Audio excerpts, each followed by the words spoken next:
और अब बात करते हैं मानसून की। समय से पहले आया मानसून अब कई राज्यों में तबाही की वजह बन गई। नदी नाले सब उफान पर हैं। जम्मू से लेकर उत्तराखंड हिमाचल तक लगातार बारिश हो रही है और जनजीवन तो अस्त व्यस्त कर ही रही है। शहरों को नुकसान पहुंचा रही है, गांवों को नुकसान पहुंचा रही है। सड़कें, पुल, दुकान, मकान, ऐसा लग रहा है कि सब कुछ सैलाब की भेंट चढ़ते जा रहे हैं। ऊपर से मौसम विभाग की चेतावनी लोगों की टेंशन और ज्यादा बढ़ाने वाली। हालांकि सवाल यह है कि आखिर ऐसा क्यों हो रहा है और क्या लगातार हो रही बारिश भविष्य के किसी खतरे का संकेत है? जो मानसून अपने समय से पहले आ गया है वो जाते जाते इतनी बर्बादी क्यों कर रहा है? आज कई सारे सवाल मानसून को लेकर जो आपके मन में है, उन सवालों का जवाब इस... क्या मानसून का कैलेंडर बदल गया है?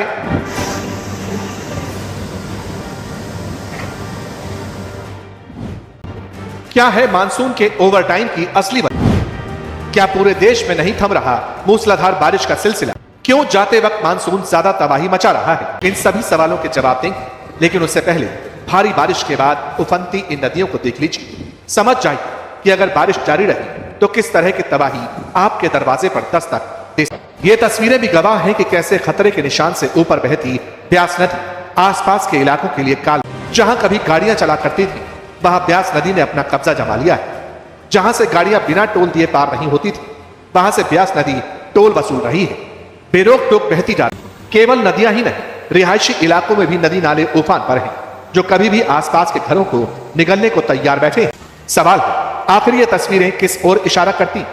क्योंकि कहीं घाट पर मौजूद मंदिर जलमग्न हो चुके, तो कहीं घरों की पहली मंजिल सैलाब की भेंट, कहीं तेज बहाव के आगे बड़े बड़े पुल नहीं टिक पाए, तो कहीं सड़कें धंसने से लोगों की जान पर बनाई।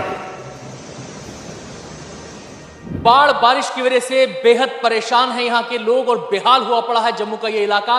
और जो ये मेरी लोकेशन है ये भगवती नगर का पुल कहलाता है, जहां पर आप देख सकते हैं तवी नदी का रौद्र रूप यहां पर नजर आ रहा है। आपको बता दें कि सारे गेट्स खोल दिए गए हैं और ये जितनी शिलाएं आपको दिख रही हैं, जितने ये स्ट्रक्चर यहां पे गिरे हुए दिख रहे हैं, ये सारे के सारे इस नदी के बहाव में, तेज बहाव में ढह गए हैं, पूरी तरह से निस्तनाबूद यहां पर हो गए हैं। मैं अपने कैमरा पर्सन मोमिन से कहूंगा कि जरा उस कार को दिखाएं वहां पर। ये कार जो इस पुल पर अटकी हुई थी वो कार अब नीचे आके गिर गई है। ऐसी 2-3 गाड़ियां और थी जिनको यहां से निकाला गया है, शायद एक गाड़ी बह भी गई है, ये भी यहां पर बताया जा रहा है। और देखिए मलबा इस पानी के अंदर किस कदर पूरी तरह मलबे से जो पेड़ के तने हैं मोटे मोटे वो यहां पर बहकर आए हैं और नदी का बहाव जो है वो काफी तेज है। मैं सड़क के किनारे यहां पर दिखाना चाहूंगा कि कटाव जिस तरीके से हुआ है, ये देखिए यहां से लेकर वहां तक। ये मैं थोड़ा सा मोमेंट आगे आइए आप, थोड़ा बच के थोड़ा सा, क्योंकि ये इलाका काफी चिंताजनक इलाका है, यहाँ पर काफी ये खतरे वाला इलाका। ये देखिए दरारें, देखिए ये पूरी की पूरी दरारें सड़क में पड़ गई हैं और ये दरारें केवल यहां तक सीमित नहीं है। मोमिन थोड़ा पीछे के दिखाइए बारी बारी से। ये पूरी दरारें यहां से जा रही हैं, ये देखिए दरारें यहां से जा रही हैं और ये दरार उस तरफ जब जाती है तो और चौड़ी हो जाती है। हालात ये है कि ना तो रहने के लिए घर बचे हैं और ना ही चलने के लिए रास्ते। पहाड़ों पर कुदरत का कहर इस कदर बरसा है मानो ये सैलाब सब कुछ साथ ले जाने पर आमादा हो। रिहायशी इलाके भी आसमानी आफत के सामने सरेंडर कर चुके हैं। चारों ओर पानी ने अपना कब्जा जमा लिया, दूर दूर तक कोई रास्ता नहीं दिखता। ऐसे में सेना के जवान टापू बने रिहायशी इलाकों से लोगों को निकालने में जुटे। पंजाब में भी आउट ऑफ कंट्रोल हालातों के बीच सेना को मोर्चा संभालना पड़ा। तेज बहते सैलाब के बीच फंसी बेबस जिंदगियों को बचाने के लिए रेस्क्यू मिशन चलाएगी। हेलीकॉप्टर की मदद से फंसे हुए लोगों को बाहर निकाला गया।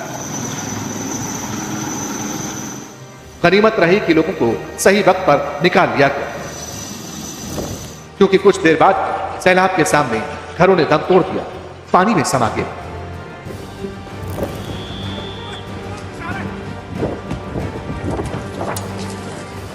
एक तरफ मूसलाधार बारिश ने लोगों को डरा दिया, तो वहीं अरुणाचल प्रदेश के वेस्ट कमांग में लैंडस्लाइड के बाद बड़े बड़े पत्थरों की बरसात हुई।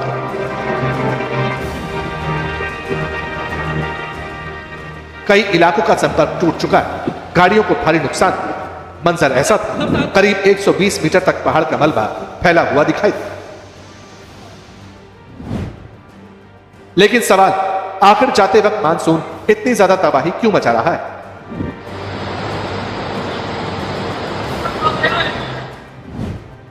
क्यों देश के कई राज्यों में मौसम का मिजाज तेजी से बदल रहा है?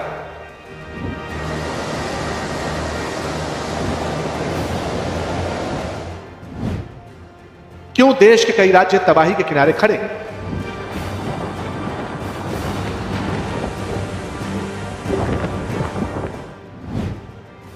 और क्या देश में मौसम का चक्र टूट रहा है?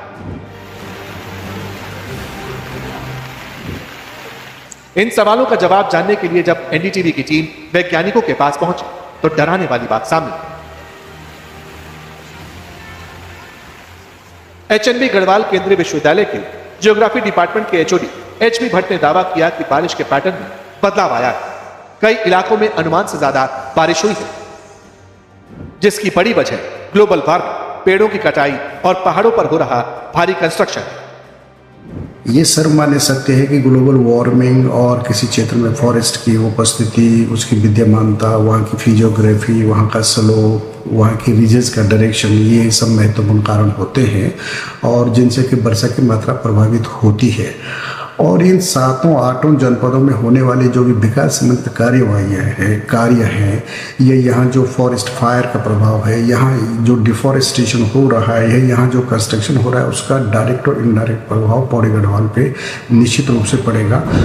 उत्तराखंड मौसम विज्ञान केंद्र के मौसम वैज्ञानिक रोहित थपलियाल कहते हैं कि इस बार कई जगह भारी से बहुत भारी बारिश हुई है। मानसून सीजन में अब तक 16% से ज्यादा बारिश हो चुकी है, जिसकी वजह से तबाही की ऐसी तस्वीरें सामने आ रही हैं। रोहित थपलियाल के मुताबिक वेस्टर्न डिस्टर्बेंस के कारण भी इस तरह की एक्टिविटी ज्यादा है।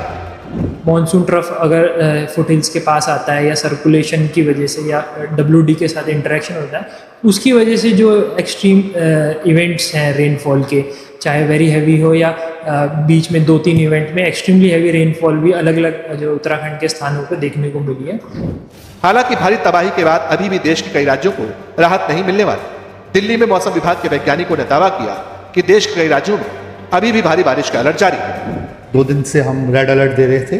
कल तो ज़्यादा ही एक्सट्रीम रहा। उसका रीज़न था कि एक्टिव वेस्टर्न डिस्टर्बेंस था, बे ऑफ बंगाल से हवाएं जा रही थी, अरबियन सी से भी हवाएं जा रही थी, तो 3 डिफरेंट एयर मासेस हो गए और सबका जो कन्फ्लुएंस जोन जम्मू कश्मीर बन गया, जम्मू डिवीज़न बन गया, जिसके कारण हमारी जो ऑब्जर्वेटरी में जो डाटा है 38 सेंटीमीटर तक रेनफॉल रहा। तो इसके अलावा जैसे आप दिल्ली का ही बात करते हैं, अभी तक दिल्ली का जो हमारे पास है 573 mm रेनफॉल है दिल्ली का, जो सामान्य से 38% ज़्यादा है अभी तक का। ये भी महत्वपूर्ण है कि दिल्ली में भी औसत से 38% ज़्यादा बारिश अभी तक हुई। हाँ जी, ओवरऑल अगर आप भारत की बात करते हैं, ज़्यादातर हिस्सों में रेनफॉल सामान्य से ज़्यादा ही है। जैसे थोड़ा बिहार के एरिया छोड़ के अरुणाचल, असम, मेघालय के वहाँ सामान्य से कम है। अदरवाइज रेनफॉल एक्टिविटी ज़्यादातर सामान्य से ज़्यादा है। हैरानी की बात है कि मानसून का जल्दी आना और व्यापक रूप से फैल जाना भारत के जलवायु इतिहास में कम ही दिखता है।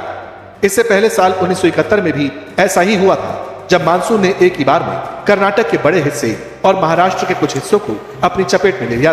तब जोरदार बारिश हुई थी। अब इस साल भी मानसून ने समय से पहले दस्तक दे दी थी, जिससे कई शहरों में लगातार मूसलाधार बारिश हुई। लेकिन सवाल मानसून का जल्दी आना और जाते जाते तबाही मचाना, क्या मानसून कैलेंडर में बड़े बदलाव का संकेत है? और क्या ऐसा ही पैटर्न आगे भी फॉलो होता रहेगा?